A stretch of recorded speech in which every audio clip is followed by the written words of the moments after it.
جو کچھ آ رہا ہے اللہ کی طرف سے آ رہا ہے، لہذا سر تسلیم خم ہے۔ اے اللہ ہم قبول کرتے ہیں، رضا ہر حال میں تیری رضا پر راضی ہے، جو تیرا فیصلہ ہے ہمیں بصر و چشم قبول ہے، تسلیم و رضا۔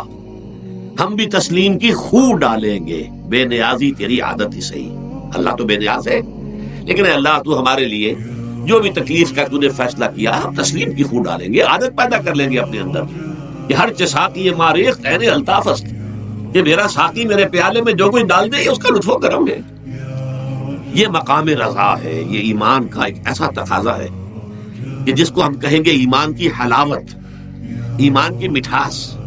اگر آپ کا منہ کڑوا ہو جائے تو آپ چینی کھاتے ہیں تاکہ منہ کا ذائقہ ٹھیک ہو جائے۔ اگر تکالیف کی وجہ سے، دکھ کی وجہ سے آپ کے احساسات کے اندر کوئی خرابی پیدا ہو رہی ہے، یہ جو مقام رضا ہے یہ اس کے لیے قند ہے، یہ اس کے لیے چینی ہے، یہ اس کے لیے شہد ہے، یہ اس کی تلخی کو ظاہر کر دینے والی شے ہے کہ اللہ تیری رضا پر راضی، راضی برضائے رب۔ اب اس کے ضمن میں سمجھئے، یہ تو اصولی بات میں نے آپ کو بتا دی۔ اس کی تین کیفیات ہو سکتی ہیں، کیوں اللہ کی طرف سے یہ چیزیں آتی ہیں۔ سب سے پہلی شے ہے، اب وہ جو آیات میں نے سنائی تھی وہ سن لیجئے پہلے ترجمہ۔ سورہ تغابن میں فرمایا ما صاب من مصیبت الا باذن اللہ، دیکھو کوئی مصیبت تم پر نہیں آ سکتی، نہیں آتی مگر اللہ کے اذن سے۔ ومن یؤمن باللہ، اور جو شخص اللہ پر ایمان رکھتا ہو، یہدی قلبہ، اللہ اس کے دل کو ہدایت دے دیتا ہے، اس کے دل کو سکون عطا کر دیتا ہے، وہ راضی برضائے رب ہو جاتا ہے، اس میں شکوہ نہیں رہتا، اس میں شکایت نہیں ہوتی، اس میں تلخی نہیں ہوتی، کیوں ہو گیا، کیسے ہو گیا، کیوں ہو گیا، نہیں ہونا چاہیے، نہیں۔ یہ سارا جو پیچ آدمی کھاتا رہتا ہے نا اندر ہی اندر، وہ جو پیچ کھا رہا ہے یہ سب پیش نجات میں گئی۔ برو کشید سے پیچا کے ہست و بود مرا، چے اقدہا کے مقام رضا کشود مرا۔ یہ پیچ کھانا جو ہے، پیچا کے ہست و بود، اس سے اللہ تعالیٰ نے مجھے نجات دے دی ہے مقام رضا کے ذریعے سے۔ کتنے بڑے بڑے عقدے میرے حل ہو گئے اس مقام رضا سے، چے اقدہا کہ مقام رضا کشود میرے تو بہت سے عقدے اس سے حل ہو گئے۔ اس حوالے سے ایک موٹی بات تو یہ ہو گئی، لیکن اب اس کو تین حصوں میں تقسیم کی گئی۔ پہلی بات یہ کہ یہ اللہ کی طرف سے آزمائش کے طور پر، آزمائش میرا بندہ اس پر صبر کرتا ہے یا نہیں، یا میرے خلاف بکواس کرنے پر آمادہ ہو جاتا ہے۔ اللہ تو ایسا ہے، اللہ نے تو ہم پر کبھی کرم کیا ہی نہیں ہے، اللہ تو ظالم، معاذ اللہ معاذ اللہ معاذ اللہ۔ کہیں ایسا تو نہیں، میرا بندہ جو ہے تکلیف کو جھیلتا ہے میری وجہ سے، یہ سمجھ کے کہ اللہ کی طرف سے آئی۔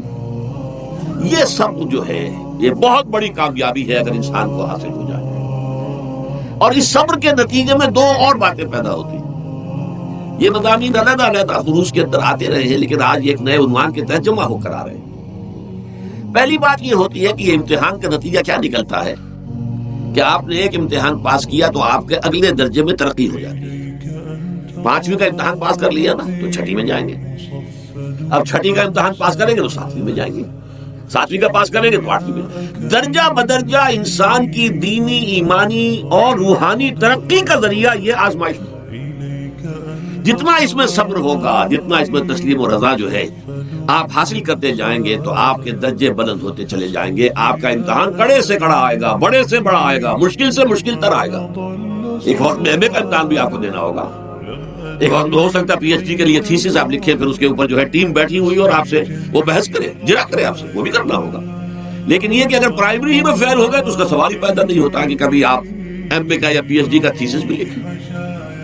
اور اسی کو دوسرے انداز میں کہا گیا ہے قرآن مجید میں، وَلِيُبْلِيَ الْمُؤْمِنِينَ مِنْهُ بَلَاءً حَسَنًا۔ اصل میں ابلا کہتے ہیں، بلا یبلو جو ہے عربی زبان میں آتا ہے آزمانا۔ خلق الموت والحیات لیبلوکم ایکم احسن عملا، یہی معنی ابتلا کے میں، ابتلا یبتلی آزمانا۔ ابلا یبلی جو آتا ہے باب افعال سے، اس میں آتا ہے کسی کو کسی تکلیف میں ڈال کر اس کو نکھارنا، کہ اس کا جوہر نکھر جائے، اس کے اندر جو خیر ہے وہ اور چمک جائے، لوگوں کو بھی معلوم ہو جائے کہ یہ شخص اس مقام کا اہل ہے، اس کے اندر یہ صلاحیت ہے، اس میں یہ قوت موجود ہے۔ تو یہ گویا کہ اہل ایمان کی صلاحیتوں کو نکھارنے کے لیے اور ان کے درجات کی ترقی کے لیے بھی اللہ تعالیٰ دنیا کے اندر یہ مصیبتیں اور امتحانات جو ہیں آزمائش کے حوالے سے افراد پر بھی اجتماعی طور پر بھی لاتا ہے۔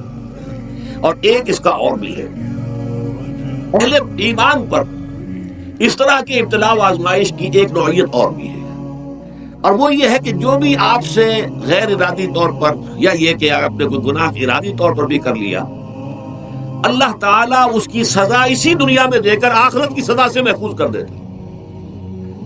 گویا کہ اس سے بڑا خیر کیا ہوگا؟ یہاں کی سزا کیا ہے؟ جھیل لی آپ نے، بخار آ گیا، ٹانگ ٹوٹ گئی، چلیے 3 مہینے آپ بستر پر پڑے رہے نا، اور کیا ہوا؟ کچھ نہیں۔ لیکن یہ کہ آخرت کی سزا ملتی ہے، بہت عظیم ہوتی، لہذا کفارہ بناتا ہے اللہ تعالیٰ ان جو بھی گناہ ہو گئے ہیں، غلطیاں ہو گئی ہیں، ان کا کفارہ اللہ تعالیٰ بندہ مومن کے لیے، حضور کی ایک حدیث ہے، اس کا متن مجھے اس وقت یاد نہیں ہے، کہ مومن کا معاملہ عجیب ہے، اس سے کوئی تکلیف پہنچتی ہے صبر کرتا ہے، وہ اس کے گناہوں کا کفارہ بن جاتا ہے، اور اگر کوئی خوبی ملتی ہے اس پر اللہ تعالیٰ کا شکر ادا کرتا ہے، اس کے درجات بلند ہو جاتے ہیں۔ تو یہ معاملہ جو ہے اللہ تعالیٰ کی طرف سے بندہ مومن کے حق میں خیر، کہ در حقیقت اس کے ان گناہوں کی پاداش کہ جو اس نے یہاں کر لیے ہیں، یہی دنیا میں دے کر دھو دیا جائے، پاک کر دیا جائے۔ جیسے آپ کو معلوم ہے دھوبی جو ہے کپڑے کو بھٹی میں چڑھاتا ہے، گرم پانی میں ڈالتا ہے کہ ڈالتا ہے تاکہ اس کا میل نکلے، اس کی آگے پٹکتا بھی ہے ذرا اس کو تاکہ وہ میل اچھی طرح چھٹ جائے اس سے۔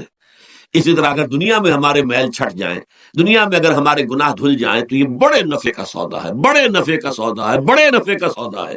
اس اعتبار سے آپ غور کیجئے کہ اگر یہ حقائق ہمارے سامنے رہے تو کیا کوئی تکلیف دنیا کی ہمیں بھاری محسوس ہوگی؟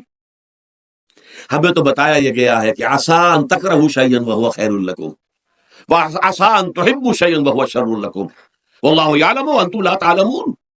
ہو سکتا ہے کہ تم کسی چیز کو ناپسند کرو، دراصل کہ اسی میں تمہارے لیے خیر ہے، تمہیں نہیں پتا، اور ہو سکتا ہے تم کسی چیز کو پسند کرو، دراصل کہ اس میں تمہارا شر ہے، لیکن تمہیں نہیں معلوم۔ اللہ یعلم وانتم لا تعلمون، اللہ جانتا ہے تم نہیں جانتے۔ اس حوالے سے سپردم بتو مایا خیش رات دانی حساب کم و بیش